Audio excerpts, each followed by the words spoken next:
स्वागत है आपका हमारा यूट्यूब चैनल में। आज हम आपके लिए लेकर आए हैं 25 मोस्ट इम्पोर्टेंट क्वेश्चन जो आने वाली परीक्षाओं के लिए बहुत महत्वपूर्ण है। तो चलिए शुरू करते हैं। पहला क्वेश्चन है, भारत में सबसे पहले राष्ट्रीय आय का आकलन किसने किया था? तो जो भारत में सबसे पहले राष्ट्रीय आय का आकलन किया था वो किसने किया था? दादा भाई नौरोजी ने। ऑप्शन नंबर सी हमारा राइट आंसर हो जाएगा। दादा भाई नौरोजी ने 1867 में राष्ट्रीय आय का आकलन किया था, जिसमें प्रति व्यक्ति 20 रुपये वार्षिक आय बताई थी। 20 रुपये प्रति व्यक्ति। तो इसका आंसर हमारा दादा भाई नौरोजी हो जाएगा। चलिए नेक्स्ट क्वेश्चन पर चलते हैं। क्वेश्चन नंबर अगला है हमारा, निम्न में से कौन ऐसे प्रधानमंत्री है जो भारतीय रिजर्व बैंक के गवर्नर भी रह चुके हैं? तो इसका जो आंसर हो जाएगा हमारा option number B, doctor Manmohan Singh. Doctor Manmohan Singh ऐसे प्रधानमंत्री हैं जो भारतीय रिजर्व बैंक के गवर्नर भी रह चुके हैं। इन्हें 1882 में नियुक्त किया गया था। 1882 में भारतीय रिजर्व बैंक के गवर्नर भी नियुक्त हुए थे। तो चलिए नेक्स्ट क्वेश्चन पर चलते हैं। अगला क्वेश्चन है हमारा, वर्तमान में लोकसभा चुनाव में जनरल व ओबीसी उम्मीदवार को कितनी जमानत राशि जमा करनी होती है? तो जो जमानत राशि जमा करनी होती है वो कितनी होती है? 25,000 रुपये। ऑप्शन नंबर डी हमारा राइट आंसर हो जाएगा। लोकसभा चुनाव में जो उम्मीदवार जमानत राशि जमा करता है वो कितनी करता है? 25,000। ऑप्शन नंबर डी हमारा राइट आंसर हो जाएगा। तो चलिए नेक्स्ट क्वेश्चन पर चलते हैं। अगला क्वेश्चन है हमारा, निम्न में से किस शाखा के अंतर्गत मनुष्य सपनों का अध्ययन करता है? तो किसके अंतर्गत मनुष्य सपनों का अध्ययन करता है? ऑप्शन नंबर ए हमारा राइट आंसर हो जाएगा, ऑर्नोलॉजी। ऑर्नोलॉजी के अंतर्गत मनुष्य सपनों का अध्ययन करता है। तो चलिए नेक्स्ट क्वेश्चन पर चलते हैं। अगला क्वेश्चन हमारा, ग्राम पंचायत से संबंधित कौन सा अनुच्छेद है? तो ग्राम पंचायत से जो संबंधित अनुच्छेद है वो अनुच्छेद है 40। ऑप्शन नंबर सी हमारा राइट आंसर हो जाएगा। अनुच्छेद 40 में ग्राम पंचायत का वर्णन किया गया है। तो आंसर हमारा ऑप्शन नंबर सी हमारा आंसर हो जाएगा। तो चलिए नेक्स्ट क्वेश्चन पर चलते हैं। अगला क्वेश्चन है, भारत में निम्न में से किस राज्य ने सर्वप्रथम मानव विकास रिपोर्ट जारी की थी? तो भारत का प्रथम राज्य जिसने मानव विकास रिपोर्ट जारी की थी तो वह वो हमारा Madhya Pradesh. Option number D हमारा राइट आंसर हो जाएगा। मध्य प्रदेश ने सर्वप्रथम मानव विकास रिपोर्ट जारी की थी।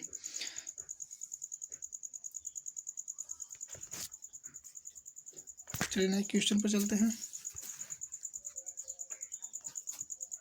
नेक्स्ट क्वेश्चन है हमारा, पद्मश्री से सम्मानित प्रथम एथलीट निम्न में से कौन है? तो जो पद्मश्री से सम्मानित प्रथम एथलीट है वो हमारे Milkha Singh. Option number C हमारा राइट हो जाएगा। तो इन्हें जो पद्मश्री मिला था वो 1959 में मिला था। तो राइट आंसर हो जाएगा हमारा मिल्खा सिंह। तो चलिए नेक्स्ट क्वेश्चन पर चलते हैं। क्वेश्चन नंबर अगला है हमारा, निम्न में से किस राज्य में सर्वप्रथम लोक अदालत आयोजित की गई थी? तो ऐसा कौन सा राज्य है जिसमें सर्वप्रथम लोक अदालत आयोजित की गई थी? तो इसका जो आंसर हो जाएगा वो हो जाएगा हमारा option number B, Gujarat. Gujarat में 1982 में सर्वप्रथम लोक अदालत आयोजित की गई थी। तो इसका जो राइट आंसर हो जाएगा वो गुजरात। ऑप्शन नंबर बी हमारा राइट आंसर हो जाएगा। तो चलिए नेक्स्ट क्वेश्चन पर चलते हैं। अगला क्वेश्चन है हमारा, राष्ट्रीय ग्रामीण विकास संस्थान कहाँ स्थित है? तो राष्ट्रीय ग्रामीण विकास संस्थान वो है हैदराबाद में। ऑप्शन नंबर डी हमारा राइट आंसर हो जाएगा। तो चलिए नेक्स्ट क्वेश्चन पर चलते हैं। अगला क्वेश्चन है हमारा, शारदा एक्ट निम्न में से किससे संबंधित है? जो शारदा एक्ट है वो हमारा बाल विवाह से संबंधित है। ऑप्शन नंबर बी हमारा राइट आंसर हो जाएगा। तो चलिए नेक्स्ट क्वेश्चन पर चलते हैं। अगला क्वेश्चन है, प्रसिद्ध पारसी त्योहार नौरोज को किस शासक ने प्रारंभ किया था? तो प्रसिद्ध पारसी त्योहार नौरोज को बलबन ने प्रारंभ किया था। तो ऑप्शन नंबर बी हमारा राइट आंसर हो जाएगा, बलबन। तो चलिए नेक्स्ट क्वेश्चन पर चलते हैं। अगला क्वेश्चन है, निम्न में से सबसे जटिल कार्बनिक पदार्थ है निम्न में से सबसे जटिल कार्बनिक पदार्थ है। तो जो सबसे जटिल कार्बनिक पदार्थ है वह है प्रोटीन। ऑप्शन नंबर सी हमारा राइट आंसर हो जाएगा। तो चलिए नेक्स्ट क्वेश्चन पर चलते हैं। अगला क्वेश्चन है, निम्न में से अकबर का राजस्व मंत्री कौन था? निम्न में से अकबर का राजस्व मंत्री कौन था? तो जो अकबर का जो राजस्व मंत्री था वो था टोडरमल।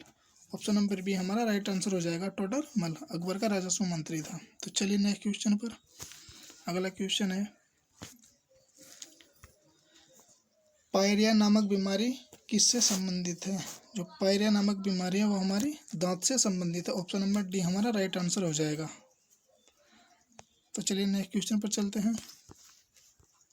अगला क्वेश्चन हमारा ये रहा। अगला क्वेश्चन है, घाव को भरने में कौन सा विटामिन काम करता है? तो घाव को भरने में जो विटामिन काम करता है वो विटामिन सी काम करता है। ऑप्शन नंबर बी हमारा राइट आंसर हो जाएगा, विटामिन सी। तो चलिए नेक्स्ट क्वेश्चन पर चलते हैं। अगला क्वेश्चन है, ग्रेसम का नियम निम्न में से किससे संबंधित है? तो जो ग्रेसम का जो नियम है वो हमारे मुद्रा का प्रचलन से संबंधित है। ऑप्शन ए हमारा राइट आंसर हो जाएगा। तो चलिए नेक्स्ट क्वेश्चन पर चलते हैं।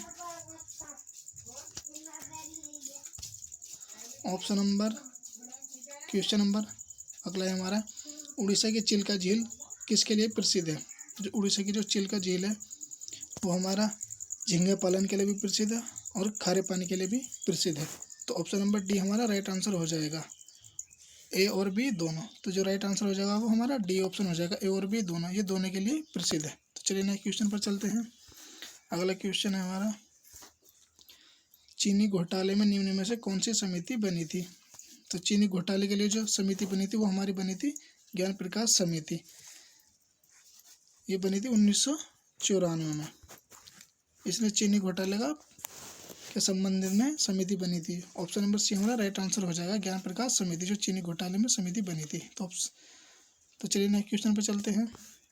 अगला क्वेश्चन है हमारा, कानपुर किला निम्न में से किस स्थान पर है? तो जो कानपुर का किला है वो हमारा किस स्थान पर है? वो हमारा धौलपुर में। ऑप्शन नंबर बी हमारा राइट आंसर हो जाएगा। ये धौलपुर राजस्थान में पड़ता है, राजस्थान। तो राइट आंसर हो जाएगा हमारा ऑप्शन नंबर बी धौलपुर। तो चलिए नेक्स्ट क्वेश्चन पर चलते हैं। अगला क्वेश्चन है हमारा, भारत में अब तक कितने व्यक्तियों को मरणोपरांत भारत रत्न दिया गया है? तो भारत रत्न की बात करें तो अब तक 48 व्यक्तियों को भारत रत्न दिया गया है।